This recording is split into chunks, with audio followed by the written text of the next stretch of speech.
Hello बच्चों, कैसे हैं आप लोग। तो चलते हैं आज फाइनली हम अपना टॉपिक थोड़ा सा मूव करते हैं। हम लोग काफ़ी टाइम से इलेक्ट्रिक फील्ड और motion of charge in electric field ही देख रहे थे। ये भी उसी से जुड़ा हुआ पार्ट है, लेकिन ये थोड़ा अलग है और ये इम्पॉर्टेंट भी है इसलिए क्योंकि बोर्ड लेवल पे भी इससे डेरिवेशंस आते हैं 3 नंबर 4 नंबर के क्वेश्चंस में, और कंपटीशन में भी इसके क्वेश्चन वो दे देते हैं। इलेक्ट्रोस्टैटिक्स में अलग से ही इसका क्वेश्चन रहता है। तो आज की जो हमारी हेडिंग है वो है डाइपोल।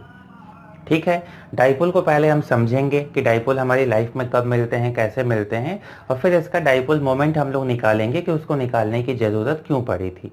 और यहाँ चीज़ों को प्रॉपर वे में आप समझना, क्योंकि देखो कई वीडियोस में आप देखोगे आपको अच्छे से इंटरटेन किया जाएगा, सीधे फार्मूला बता के क्वेश्चंस कराया जाएगा, आपको वो बेसिक कॉन्सेप्ट नहीं बताते। जब तक आप कॉन्सेप्ट को नहीं समझ पा रहे या नहीं जान रहे, अब समझ लो कि आपका जो एजुकेशन है वो एक स्वीट पॉइजन की तरह है। वो आपको देखने में तो अच्छा लग रहा, आप अभी मज़े से कर रहे हो उसको एंजॉय, लेकिन एग्ज़ाम टाइम पे आपके साथ हमेशा धोखा होगा। क्यों? क्योंकि जो पेपर बनाने वाले हैं ना, उनको पता होता है कि कौन कौन फार्मूला रट के क्वेश्चन करने वाला है और किसको कॉन्सेप्ट क्लियर है। और वो हमेशा क्वेश्चन भले ही न्यूमेरिकल क्वेश्चन होगा, लेकिन उसमें भी कॉन्सेप्ट का थोड़ा बहुत इनपुट ज़रूर दे देंगे। और अगर वो कॉन्सेप्ट आपको नहीं आता है तो आप वहाँ पे धोखा खाओगे, और आपको तो धोखा नहीं खाना है। इसलिए प्रॉपर वे में उन्हीं चैनल पे उन्हीं वीडियोस से पढ़ो जहां आपके कॉन्सेप्ट को पहली क्लास से ही क्लियर किया जाए। कॉन्सेप्ट पढ़ना फिजिक्स में सबसे इम्पॉर्टेंट पार्ट होता है, उसके बाद आता है न्यूमेरिकल्स को करना।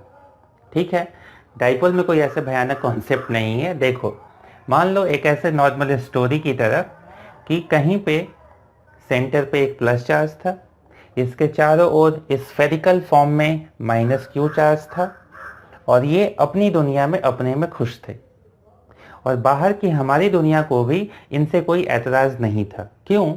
क्योंकि अगर मैं कहूँ कि देखो ये दो चार्जेस हैं, इनकी वजह से यहाँ पे फील्ड निकालो, तो आप ये कहते कि प्लस चार्ज की वजह से इस आर डिस्टेंस पे जो फील्ड आएगी वो प्लस चार्ज की वजह से चार्ज से दूर होगी। इतना तो याद होगा ना। पॉजिटिव चार्ज की फील्ड चार्ज से दूर की तरफ होती थी, और वैल्यू क्या होती थी? 1/4πε0 Q/r²। तो ये जो स्फेरिकल नेगेटिव चार्ज होगा, ये भी न्यूटन या कूलॉम के डेरिवेशन से इस पूरे सिमेट्रिकल चार्ज को भी एक जगह मानना होगा, तो सेंटर पे ही मानोगे। ये जिस कलर से है वैसे ही लिख लिया जाए, तो माइनस क्यू को भी एक जगह मानना होगा, तो इसी सेंटर पे मानोगे। इसकी भी फील्ड इतनी ही होगी, डायरेक्शन अपोजिट होगा। तो अगर मैं पूछूं कि पी पे नेट फील्ड बताओ, आप कहोगे इन दोनों की वजह से यहाँ नेट फील्ड क्या है? जीरो। तो जब यहाँ नेट फील्ड जीरो है, तो इस पूरे सिस्टम की वजह से बाहर कोई फील्ड नहीं, तो इनके प्रेजेंस या एब्सेंस से हमारे दुनिया पे कोई फर्क पड़ने वाला नहीं था, तो हमें इनके रहने से कोई एतराज़ भी नहीं था, ये आराम से पड़े हुए थे। अचानक क्या हुआ एक दिन कि आपने बाहर से एक इलेक्ट्रिक फील्ड लगा दी राइट में। ये क्या है? ये ई नॉट एक एक्सटर्नल फील्ड है, एक बाहर से फील्ड राइट में लग गई। अब आपको पता है कि जैसे ही ये फील्ड लगेगी, ये फील्ड पॉजिटिव चार्ज पे भी फोर्स लगाएगी और नेगेटिव पे भी लगाएगी, और दोनों पे अपोजिट डायरेक्शन में लगाती है। पॉजिटिव चार्ज पे फील्ड के डायरेक्शन में, नेगेटिव चार्ज पे फील्ड के अपोजिट। तो होगा क्या कि अब अभी तक ये साथ में थे कि इस पूरे का सेंटर भी वहीं आ रहा था जिस सेंटर पे प्लस चार्ज रखा था।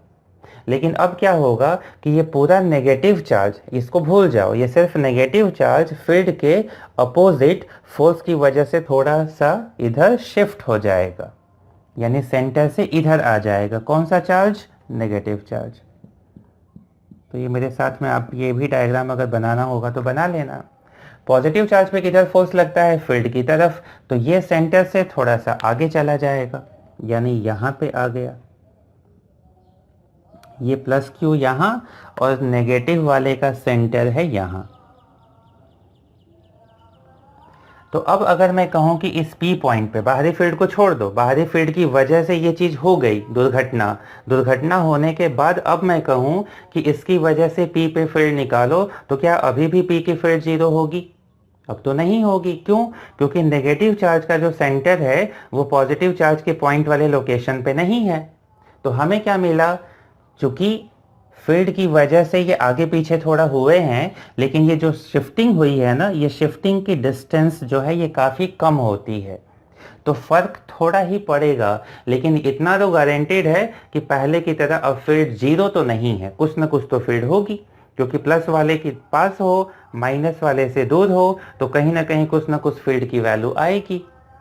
तो ये जो प्लस क्यू माइनस क्यू आया, जिस थोड़े से डिस्टेंस के गैप पे था, इसकी वजह से फील्ड होनी थी, कितनी होनी थी ये हमें अभी कैलकुलेट करना है। इसी तरह की चीज़ हमें केमिस्ट्री में भी देखने को मिलती है। कोवैलेंट बॉन्डिंग में मान लो x और y दो एटम थे, ये आपस में दो दो इलेक्ट्रॉन्स की शेयरिंग करके बॉन्ड बनाने वाले थे। x ने भी 2 इलेक्ट्रॉन दिए, y ने भी 2 दिए, यहाँ तक बात बराबर थी।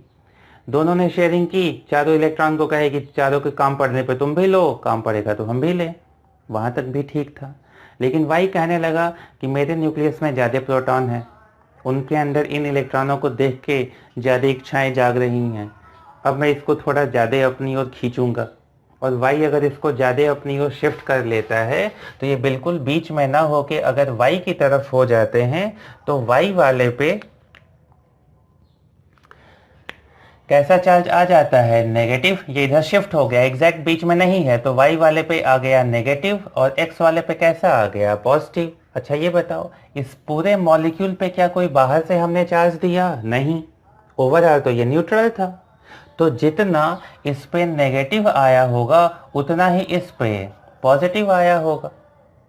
तो ऐसे तो दो एटम्स आपस में न्यूट्रल थे, शेयरिंग किए, किसी से इलेक्ट्रॉन लिए दिए नहीं, आपस में ही शेयरिंग किए, लेकिन उस शेयरिंग के एक तरफ शिफ्ट हो जाने की वजह से, वाई के लालची हो जाने की वजह से इन पे थोड़ा बहुत चार्ज आ गया। और ये कंफर्म है कि अगर चार्ज बाहर से नहीं आया है तो एक पे जितना नेगेटिव आएगा दूसरे पे उतना पॉजिटिव आएगा। यहाँ भी वही चीज़ हुई, चार्ज है कितने डिस्टेंस पे, एटॉमिक डिस्टेंस पे।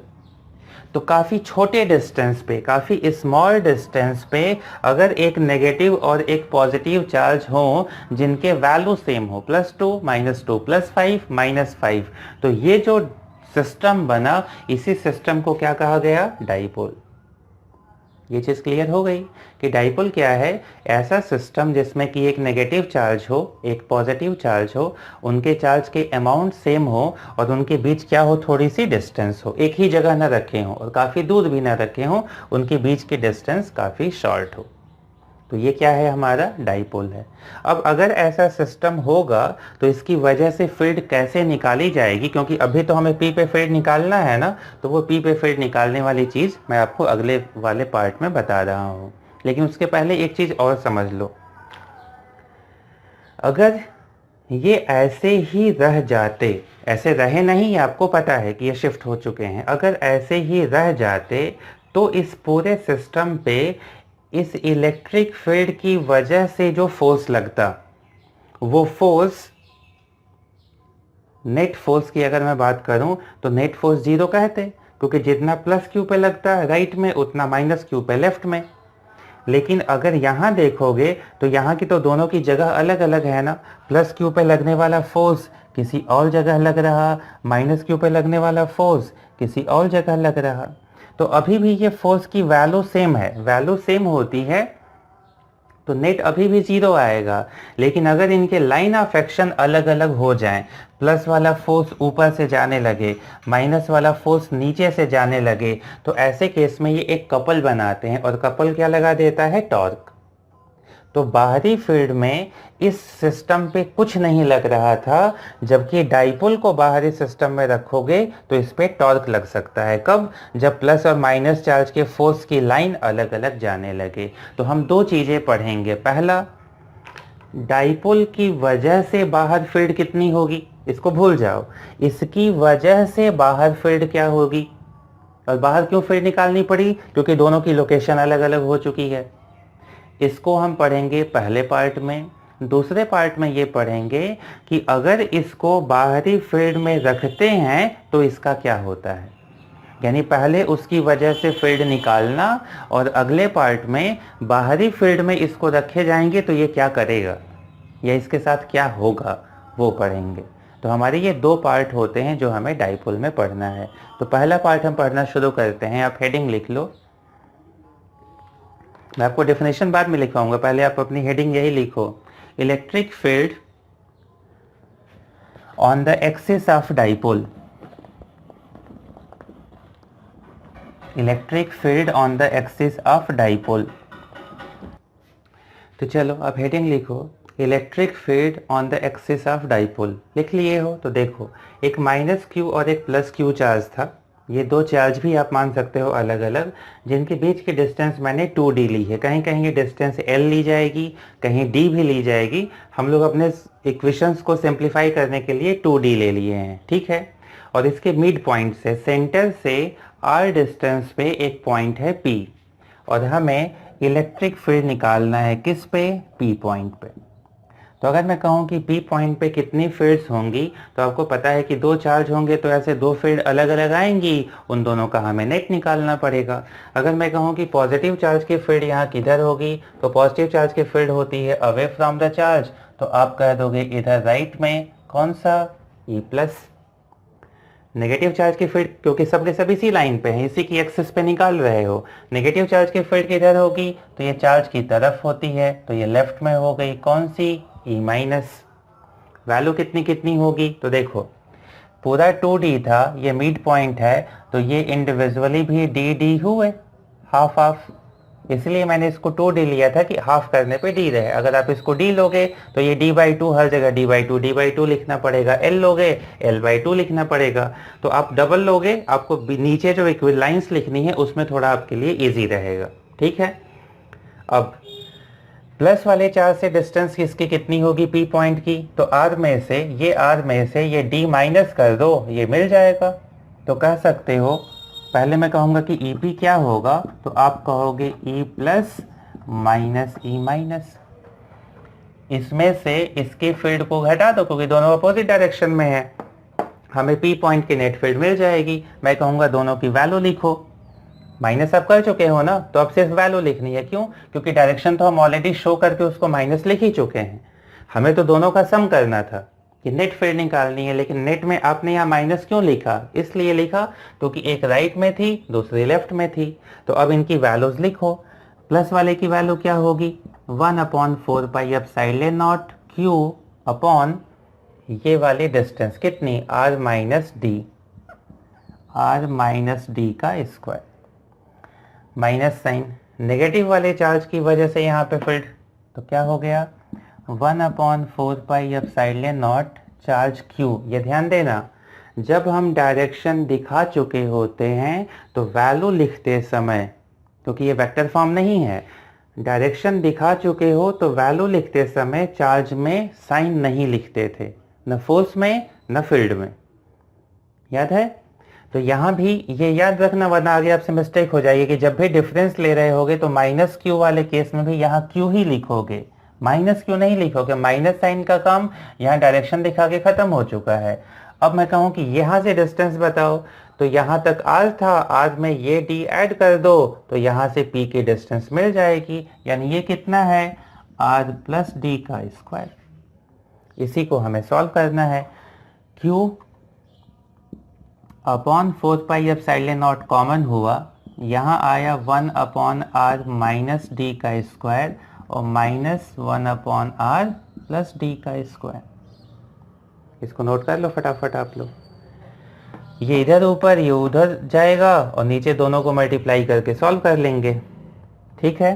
तो ये कितना आया, q अपॉन 4πε0 ये r प्लस डी का स्क्वायर माइनस ये इधर गया r माइनस डी का स्क्वायर, और नीचे दोनों को मल्टीप्लाई किए तो आपको याद होगा x माइनस वाई और x प्लस वाई, ये मैं लिख भी दे रहा हूँ ऊपर, x माइनस वाई और x प्लस वाई ये इक्वल होता है x square minus y square के। ये फार्मूला अगर नहीं याद होगा तो याद रखना, ये फिजिक्स में इसकी ज़रूरत कई जगह पड़ती रहेगी। एक बार नेगेटिव एक बार पॉजिटिव कितना होता है, x square minus y square. तो यहाँ देखो दोनों के स्क्वायर हैं, लेकिन स्क्वायर के अंदर वाले टर्म तो वैसे ही दिख रहे हैं ना, तो इसको क्या लिख सकते हो, R square minus D square, सिर्फ अंदर वालों को, और इस पूरे का क्या है, स्क्वायर है।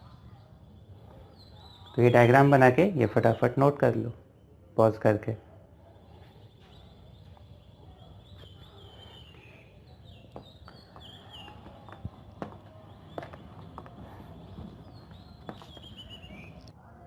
अब अगर हम देखें तो Q upon 4 pi epsilon not था, ऊपर R प्लस डी का स्क्वायर क्या होता, R square plus D square plus 2RD, ये एक ब्रैकेट में है, माइनस यहाँ पे क्या था, R माइनस डी का स्क्वायर तो क्या होता, R square plus D square minus 2RD, A square plus B square minus 2AB, और नीचे क्या है, R square minus T square का होल स्क्वायर। हम लोग सब अभी अलग अलग चार्ज मान के जो कूलॉम का फार्मूला था बस उसी को सिंप्लीफाई किए जा रहे हैं। अब देखो ये माइनस साइन जाएगा तो ये माइनस और ये तो माइनस माइनस प्लस हो जाएगा, ब्रैकेट के अंदर जाएगा तो ये माइनस हुआ तो इससे कैंसिल, ये भी माइनस हुआ इससे ये कैंसिल, ये जब प्लस हो गया तो 2RD और ये प्लस 2RD, ऊपर क्या हो गया 4RD, तो लिख सकते हो Q upon 4 pi epsilon not 4RD upon R square minus D square का होल स्क्वायर, और यही नेट फील्ड है। अगर इन जनरल आप याद रखना चाहते हो कि plus Q minus Q 2D distance पे रखे हैं, बीच की फील्ड बताओ, तो यही फार्मूला है। याद रखना कितने डिस्टेंस पे, 2D डिस्टेंस पे, डिस्टेंस 2D होगी तो यहाँ D लिखे हो, अगर ये D देंगे तो ये D/2 लिखना पड़ेगा, हो जाएगा। 2D है तो यहाँ 2D है, अगर D/2 देंगे तो हर जगह नीचे भी D/2, यहाँ भी D/2 लिखोगे, ये आपको फील्ड मिल जाएगा। तो ये फार्मूला 12th के बच्चों को तो ये याद रखना पड़ेगा, एग्जैक्ट ये फार्मूला कहाँ पे, एक्सिस पे फील्ड की वैल्यू। लेकिन हमें क्या करना था, हम लोग नॉर्मली एटॉमिक लेवल पे ये शिफ्टिंग हुई है, एटॉमिक यानी एंगस्ट्रॉम के लेवल पे, या सेंटर से थोड़ा सा आगे पीछे वो एटम में खिसके थे, तो जो शिफ्टिंग होती है ना, यानी ये जो D होता है ये काफ़ी कम होता है, तो इसको माना गया कि अगर D लेस देन R हो, ये स्पेशल केस है, यहाँ तक सारे केसेस में कभी भी plus Q minus Q 2D पे रखे हैं, ये फार्मूला हमेशा लगेगा, इसलिए इसको याद रखो। कंडीशनल क्या आ गया, अगर मैं कह दूं कि स्पेशल केस में D R से छोटा है तो D का जो स्क्वायर करोगे R स्क्वायर से और छोटा होगा, ये 1 है ये 3 है, मान लेते हैं अभी 1 का स्क्वायर 1 ही रहा, 3 का स्क्वायर 9, 2 5 में कितने का डिफरेंस है 3 का, 2 का स्क्वायर 4, 5 का स्क्वायर 25, 4 से 25 और बड़ा, इस छोटे में कम अंतर है, बड़ा करोगे तो और बड़ा हो जाएगा। और अगर R स्क्वायर D स्क्वायर से बहुत बड़ा है तो अगर ये बहुत बड़ा होगा तो जहाँ दोनों होंगे वहाँ से इसको हटा सकते हैं, छोटे वाले को हर जगह से नहीं हटाते, लेकिन जहाँ किसी बड़े से जुड़ा हुआ है तो बड़े की तुलना में तो वो काफ़ी कम का अंतर ला पाएगा, तो जहाँ एक बड़ा और छोटा दोनों होते हैं वहाँ से छोटे वाले को हटा देते हैं।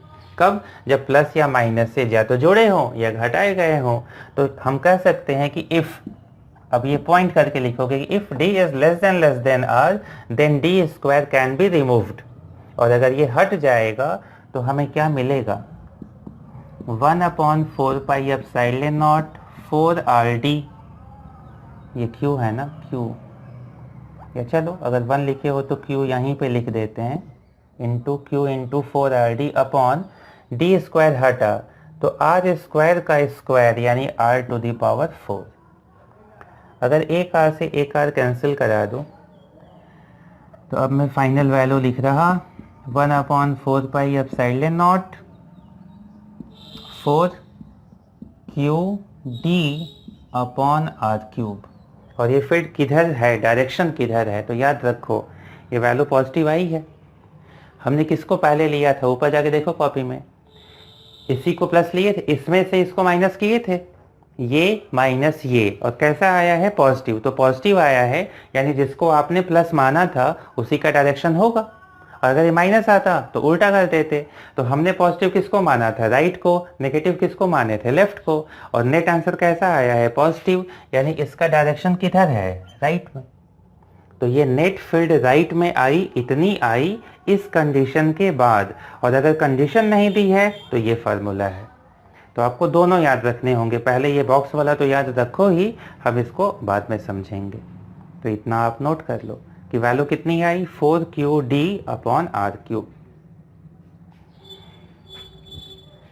नोट कर लो इतना। अब देखो, जब ये आंसर हमें मिला तो हम इस आंसर को थोड़ी देर तक देखें। इतनी मेहनत से निकाले हो तो देखोगे ही। जब देखें तो हम लोग सोचे कि इससे कुछ और चीज़ें हम लोग डिफाइंड या डिराइव कर सकते हैं क्या। ऐसे नहीं होता कि अचानक से एक दिन सो के उठे और किसी ने कहा कि चलो डाइपोल मोमेंट आज कुछ बना देते हैं, नई फिजिक्स में चीज़, और लोगों ने डाइपोल मोमेंट लिखना शुरू कर दिया। जब ये वैल्यू आई तो हमने इस वैल्यू को थोड़ा अलग से लिखने की कोशिश की, तो हमें क्या मिला कि 1/4 पाई अब साइलेंट नॉट लिख दूँ, 2 को अलग कर दूँ तो यहाँ पे q इंटू 2d लिख सकता हूँ। देखो 4ud को 2 इंटू क्यू इंटू 2d लिख सकते हो। 2d क्यों लिख रहा, क्योंकि ये डिस्टेंस 2d था।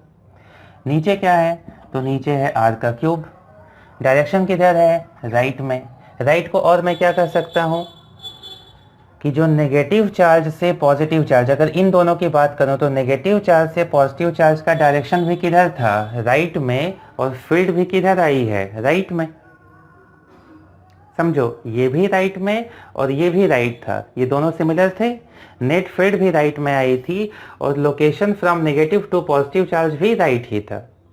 तो लोगों ने सोचा कि ये चार्ज की वैल्यू है, ये चार्ज के बीच की डिस्टेंस है, चार्ज दोनों के बीच की डिस्टेंस। साथ में इस डायरेक्शन को भी ले लो, क्या कहते हुए कि नेगेटिव चार्ज से पॉजिटिव चार्ज की तरफ, यानी ये डायरेक्शन को भी इसी में घुसाओ।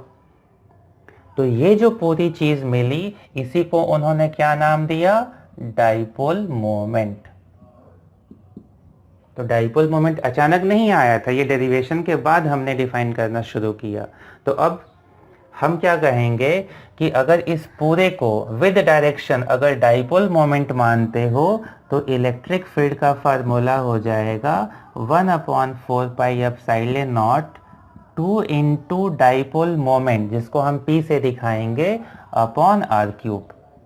तो ये बताओ, अगर मैं कह दूं कि r is greater than d है, ये याद रखना जरूरी है क्योंकि ये होने पे ही ये फार्मूला आया था, इसलिए सबसे पहले तो ये याद रखो।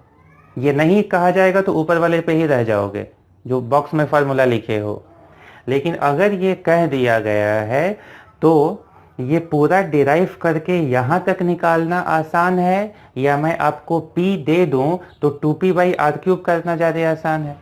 आप कहोगे ये करना ज़्यादा आसान है क्योंकि इसमें आधा काम तो मैंने कर दिया ना, Q और 2d को मल्टीप्लाई करके और डायरेक्शन को भी उसी में ले जाके आपको सब एक साथ दे दिया है।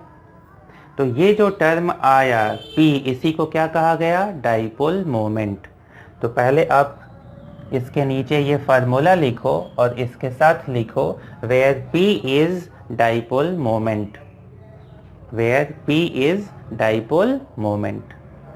तो नॉर्मल बुक्स में ये डेरिवेशन बाद में कराया जाता है, डाइपोल और डाइपोल मोमेंट की डेफिनेशन वो पहले बता देते हैं, और ये भी नहीं समझाते कि डाइपोल हम पढ़ ही क्यों रहे हैं। अब तो आपको समझ में आ गया ना, मैक्सिमम जगह ए टर्म्स या कोवेलेंट बॉन्ड हमें डाइपोल के फॉर्म में ही मिलते हैं। कहीं पे भी ऐसा नहीं होता कि चीज़ें बहुत ईमानदारी से बराबर बराबर की शेयरिंग हो, आधे जगह पार्शियलिटी होती ही होती है, कोई ना कोई ज़्यादा अपनी ओर खींचेगा ही खींचेगा। समाज में भी यही हो रहा है, कभी बराबर नहीं होता कुछ भी। तो वही चीज़ यहाँ भी मिली, तो हमें डाइपोल पढ़ना पड़ा। डाइपोल में ये देखा गया कि इस पूरे को अगर हम एक मान लेते हैं तो हमारे लिए फील्ड वगैरह निकालना ज़्यादा आसान हो जाएगा, इसलिए इसको विद डायरेक्शन क्या कहा गया, डाइपोल मोमेंट। तो लिखिए, dipole moment is a vector quantity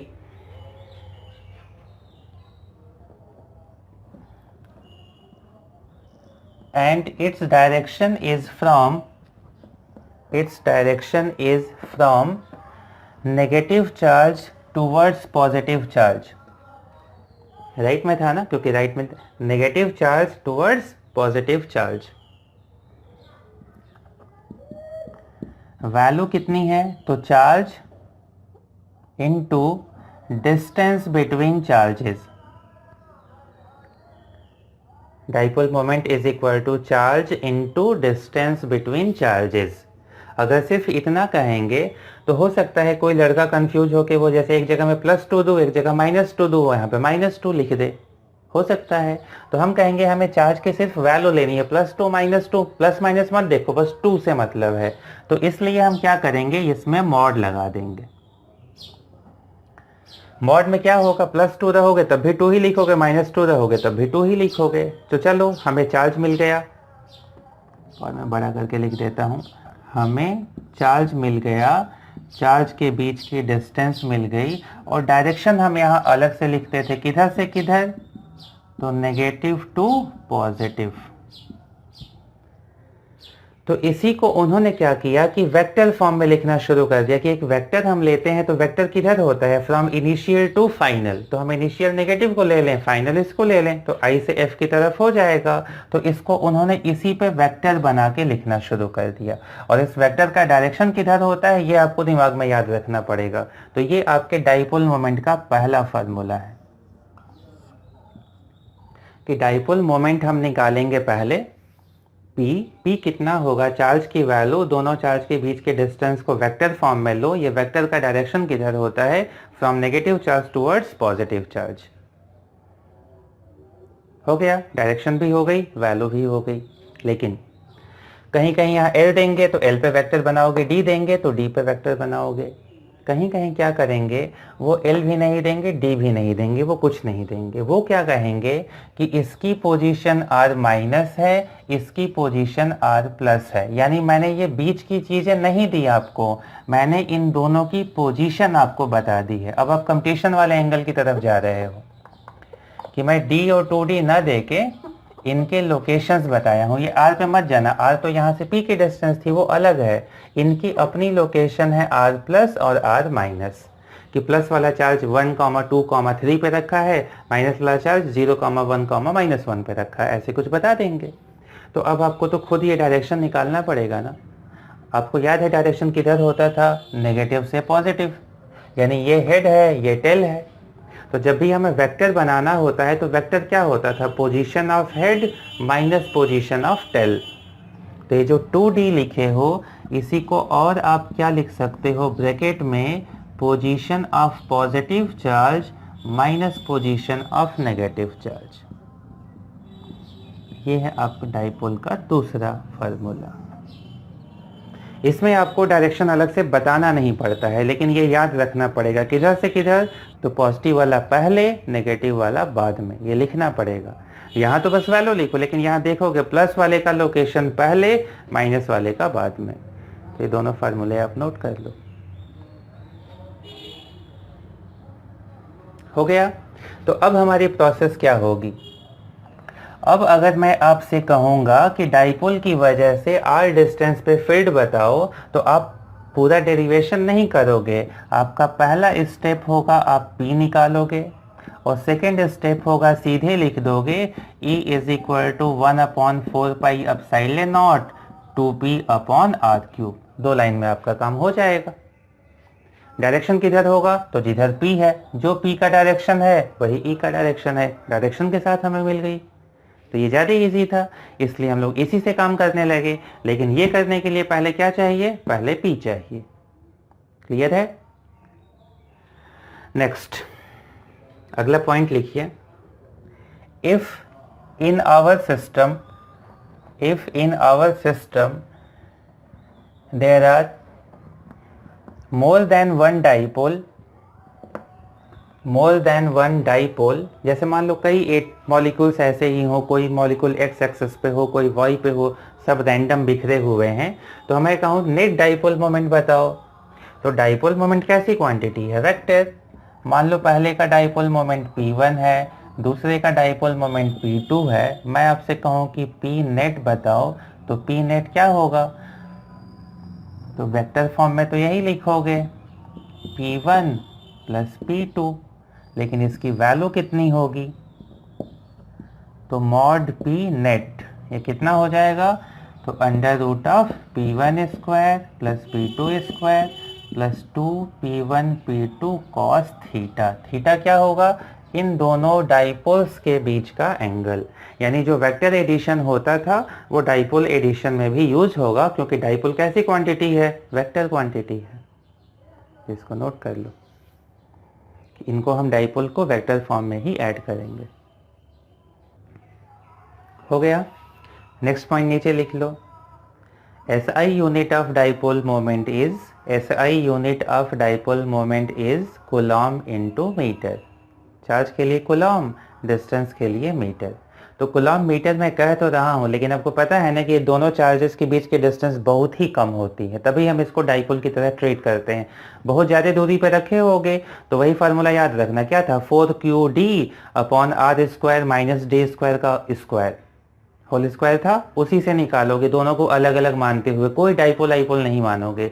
dipole कब मानोगे, जब इनके बीच की डिस्टेंस काफ़ी कम हो। तो आज के बाद अगर आपसे कोई पूछे कि डाइपोल मोमेंट वाकई में कोई पैदा हुआ सिस्टम होता है या हम बनाते हैं, तो डाइपोल कोई ऐसी चीज़ नहीं जो अचानक पैदा हो जाती है कि देखो मैं आ गई, मैं डाइपोल मोमेंट हूँ। डाइपोल मोमेंट अपने उस लेंदी कैलकुलेशन को ईजी करने के लिए हम मानते हैं। और हम ये कब मान सकते हैं, तो तभी मान पाएंगे जब चार्जेस के बीच की डिस्टेंस उस पॉइंट की तुलना में काफ़ी छोटी हो जहां हमें फील्ड निकालना है।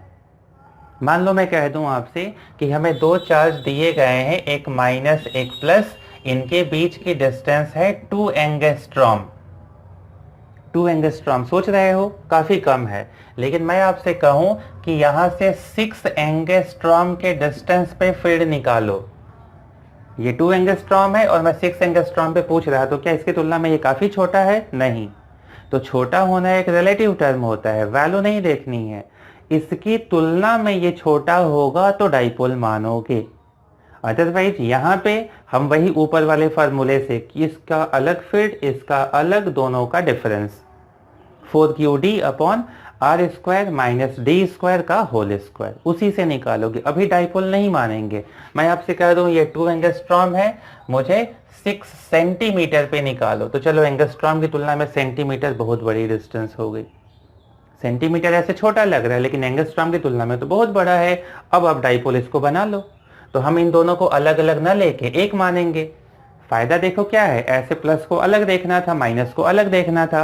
अब आप इस पूरे को एक सिस्टम मान लिए हो तो दोनों अंदर छिप गए। अब कुल मिला के एक इसी को देखना है, लेकिन कब देखना है ये इंपॉर्टेंट है। हमेशा याद रखना कि डाइपोल कब बना पाते हो, जब D की वैल्यू R की तुलना में काफ़ी छोटी होती है। तो चलो ये आपके लिए क्वेश्चन है। +2 चार्ज की लोकेशन ये है, -2 चार्ज की लोकेशन ये है। आपसे पूछा गया है, पहला क्वेश्चन है डायरेक्शन ऑफ, लिखिए direction of y component of dipole moment, direction of y component of dipole moment. और सेकंड है p का मॉड, कि p का मैग्नीट्यूड कितना है। ये दो चीज़ें आपको बतानी है। ये है, ये है, ये है। ट्राई करिए पॉज करके। कर लिए? तो देखो ऐसे क्वेश्चन में आपको मैंने D या 2D तो नहीं दिया, मैंने लोकेशन दी, और लोकेशन दी तो मैंने P का फार्मूला आपको बताया था। क्या होता था, चार्ज की वैल्यू लो कितनी है 2। यहाँ पे हम क्या करेंगे, तो था location of positive charge minus location of negative charge. तो ऐसे ही लिखोगे 2 प्लस चार्ज की लोकेशन ये कितना है, I minus 3J plus 4K, minus इसकी location -5I minus J plus K,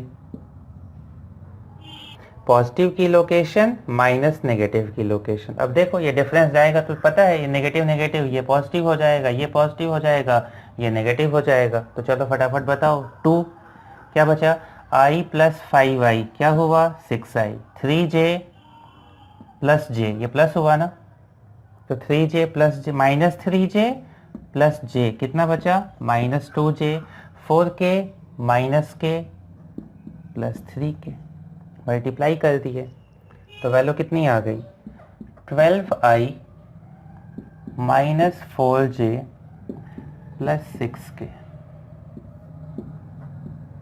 यही आपका P है।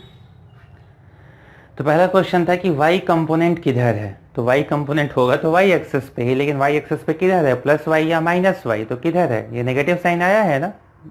यही उल्टा होता तो ये +4 आ सकता था।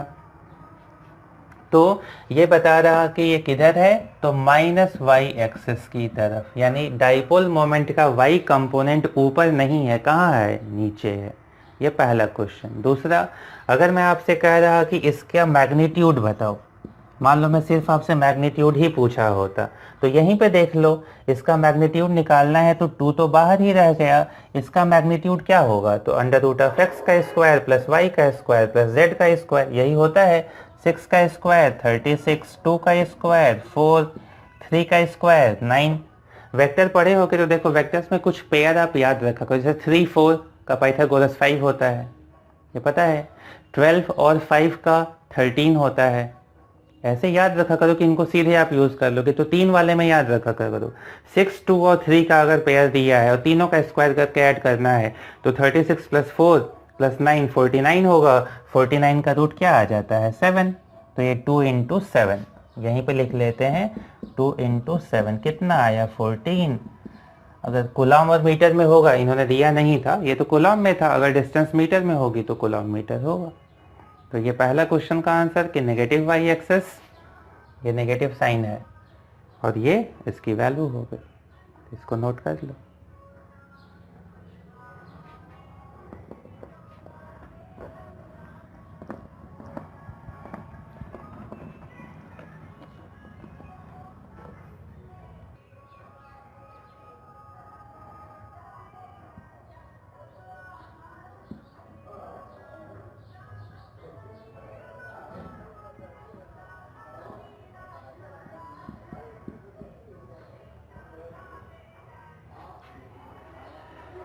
ये आपका नेक्स्ट क्वेश्चन है।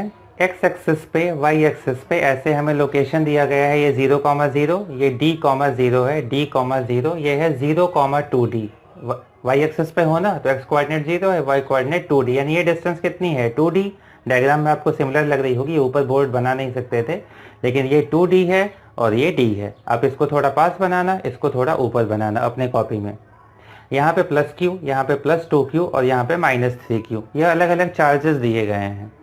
क्वेश्चन आपसे ये होगा, if D is very very small, if D is very very small, then find out total dipole moment, then find out total dipole moment. इसको देखो और ट्राई करो थोड़ी देर, कर पाते हो कि नहीं। तब तक मैं देखूं, कैमरा तो ऑन है ना, हाँ चलो कैमरा ऑन है, कभी कभी बीच बीच में मैं पढ़ाता रहता हूँ, ऑफ भी हो जाता है।